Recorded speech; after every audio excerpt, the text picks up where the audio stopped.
কবিতাটা শুনে রজত স্যার বললেন, বাহ বাহ, বসো বসো, গাধা সম্বন্ধে আরো দু চারটে কথা বলি শোনো। আমরা সকলে চুপচাপ হয়ে গেলাম, মনে মনে সন্তুষ্টও হলাম। যাক, রাজা রাজরাজদের ইতিহাস শোনা থেকে অন্তত বাঁচা গেল, সন তারিখের কচকচানি থেকে রেহাই পাওয়া গেল। ঠিক সেই সময়ে রজত স্যার বলতে শুরু করলেন, তোমরা সকলেই তেনালিরাম, মোল্লা নাসিরুদ্দিন আফান্দির গল্প শুনেছ, আরব দুনিয়ার আর্নুবাস, জোহা, শ্রীলঙ্কার আন্দ্রে প্রভৃতি ব্যক্তিদের কথা জেনেছ। এরা সকলেই কারো না কারো রাজদরবারে ভাঁড় হিসেবে নিযুক্ত ছিল, আর এদের সকলেরই বাহন ছিল গাধা। শুদ্ধ ভাষায় বলতে গেলে বলতে হয় তাদের সাথী ছিল গাধা। সাহিত্যের পাতায় কত মজার মজার গল্প লেখা হয়েছে তাদের নিয়ে। তাদের সেই গল্প তোমরা যদি পড়ে না থাকো তাহলে পড়ে দেখতে পারো। এসব কথা বলে একটু দম নিলেন রজত স্যার।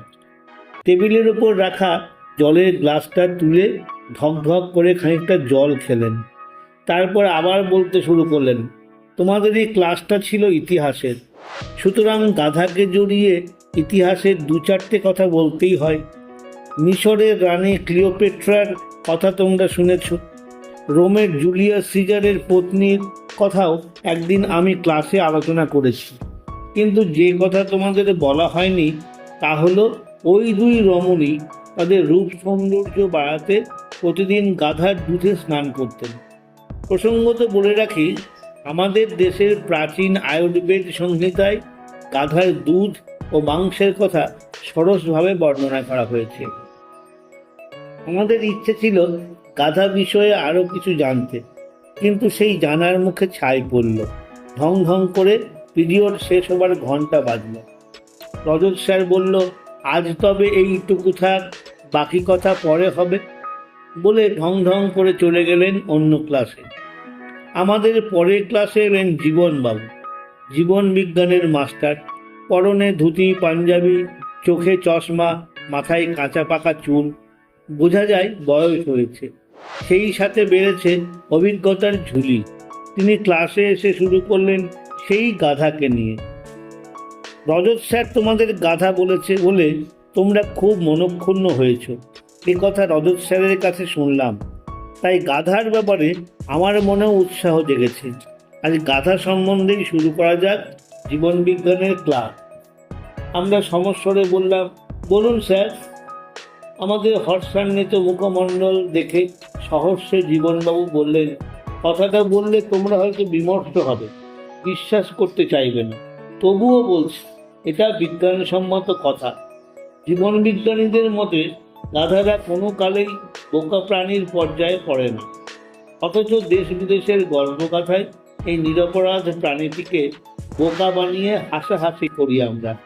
তাদেরকে আমরা বলদের মতো ভারবাহী পশু হিসেবে যতই চিহ্নিত করি না কেন, আদপে গাধারা ততটা কুলি মজুর নয়, বোকাও নয়, বরং আত্মসচেতনতায় এবং আত্মরক্ষার ব্যাপারে গাধারা অনেক সচেতন, অনেক জাগ্রত। শারীরিকভাবে গাধাদের আক্রমণাত্মক অঙ্গ প্রত্যঙ্গ না থাকলেও রক্ষী হিসেবে তার জুড়ি মেলা ভার। তাই তার কিছু ছাড়ে না ছাগল ভেড়ার দল।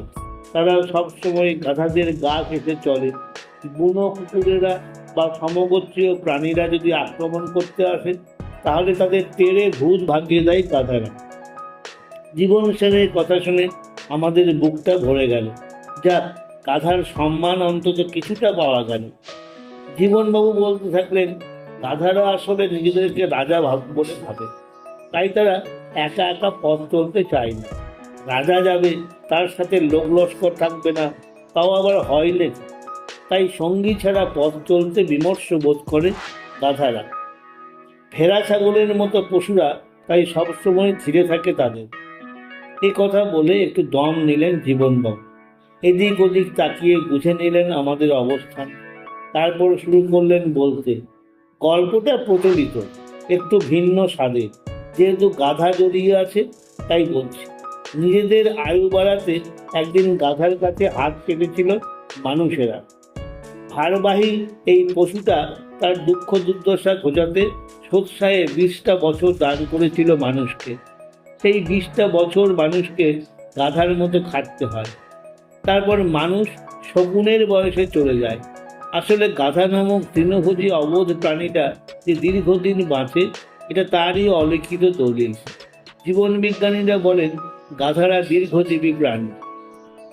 গাধাদের জীবনীমূলক কাহিনী আরও অনেকক্ষণ শোনালেন জীবনবাবু, কিন্তু আর কতক্ষণ? ঢং ঢং করে আবার ঘন্টা বাজল। জীবনবাবু চলে গেলেন অন্য ক্লাসে। হাজির হলেন বিনয় ভদ্র, ইংরেজি পড়ার স্পোর্টসম্যান। তিনি এসে শুরু করলেন গাধার গান। ইংরাজিতে বাঁদর হলো মাংকি আর গাধা হলো ডাঙ্কি, একথা তোমরা সবাই জানো। কিন্তু গাধার আরও অনেক প্রতিশব্দ আছে, তা কি তোমরা জানো? ভোঁদা দাঁড়িয়ে বলল, জানি স্যার। বিনয়বাবু বললেন, বলো। ভোঁদা বলল, অ্যাস। এ তোমাদের ঐশ্বরিয়া নয়, বানান জানো? ভোঁদা আমতা আমতা করছিল। ঘেঁচু উঠে বলল, ASH। বিনয়বাবু বললেন, ছাই। গাধার বানান এরকম না হলে কীরকম হবে? বিনয়বাবুর কথার মধ্যে দ্বৈত অর্থ ছিল। অতি বড় বৃদ্ধপতি সিদ্ধিতে নিপুণের মতো। সে অর্থ খুঁজে বার করার সময় দিলেন না বিনয়বাবু।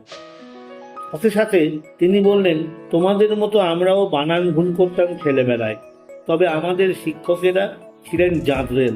তারা বাতলে দিতেন এর সুরাহা। সাইকোলজি, পিসি চলো যাই। লেফটেন্যান্টের বানান হলো মিথ্যা তুমি 10টা পিপিলিকা। সেরকম গুপ্তঘাতকের একটা ইংরেজি আছে। এত বিচ্ছিরি ইংরেজি মনে থাকতো না আমাদের। তখন স্যার বলে দিয়েছিলেন কি করে বানানটা মনে রাখতে হবে। কথাটা হলো, দুটো গাধা আমি জাতি, ASS ASS, I NATION nation, অর্থাৎ গুপ্ত ঘাতক, I নেশন। গাধাকে নিয়ে যে এত কথা, এত ভাবনা চিন্তা থাকতে পারে তা ভেবে দেখিনি কোনো কালে। তখনও কথার খামতি নেই বিনয়বাবুর গলায়। হঠাৎ তিনি হালকা ছলে শুধালেন, তোমরা কি কখনো ডি ড্রপ কথাটা শুনেছ? ডি ড্রপ কথাটা শুনে আমাদের গাল হাঁ। সে হাঁ করা মুখ থেকে হাঁ শোনার তাগিদে বিনয়ের সাথে বিনয় স্যার জানতে চাইলেন, তোমরা কি কখনো ক্রিকেট খেলেছ? আমরা সমস্বরে বললাম, হ্যাঁ। তাহলে তো তোমাদের জানা উচিত ছিল। হতাশার সুর ঝরে পড়ল বিনয়বাবুর গলায়। আমরা যথারীতি চুপচাপ। উত্তরের আশা নিরাশা বুঝে নিজেই বলতে শুরু করলেন বিনয় স্যার, তোমরা তো জানো ক্রিকেট খেলায় ব্যাটসম্যানদের কাজ হলো রান সংগ্রহ করা, আর বোলারদের কাজ হলো তাদের পর্যুদস্ত করা, আউট করা। এজন্য বোলাররা বিভিন্ন ধরনের বল করে।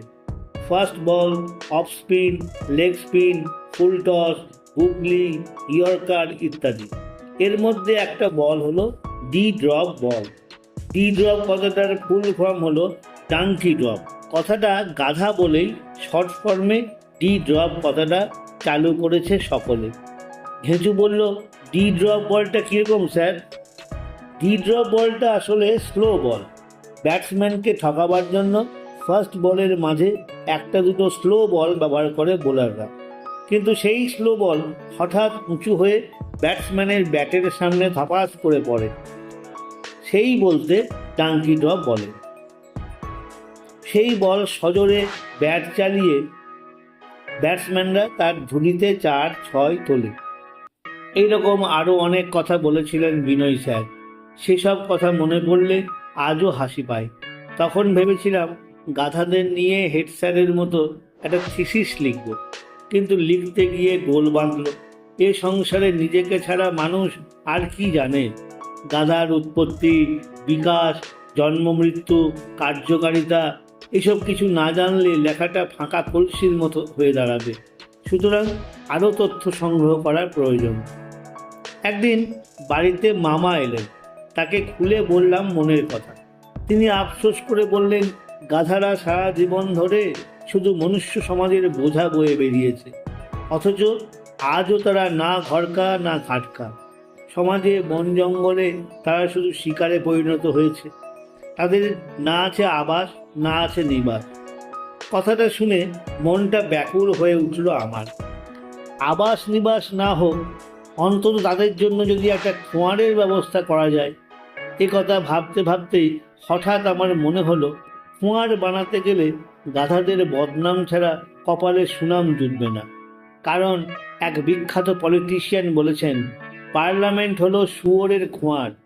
গাধাদের জন্য যদি খোঁয়ার বানিয়ে দিই, তাহলে ওটা গাধাদের খোঁয়ার বলে অভিহিত করবে অনেকেই। আর যাই হোক, শুয়োরের চেয়ে গাধারা যে অনেক উঁচুতে, এ কথা ভেবে মনে মনে তৃপ্ত হলাম। গা হাত পা মুছে ফ্রেশ হয়ে যখন ছেলের রিডিং রুমে ঢুকলাম, ছেলে আবার বলল, বাবা, মা আমাকে গাধা বলেছে। আমি হেসে বললাম, আমার মা আমাকেও গাধা বলতো। ছেলের তৃপ্ত মুখ দেখে আমারও হাসিতে মুখ ভরে উঠল। নমস্কার। আমার কথাটি ফুরলো, নোটে গাছটি মুড়লো।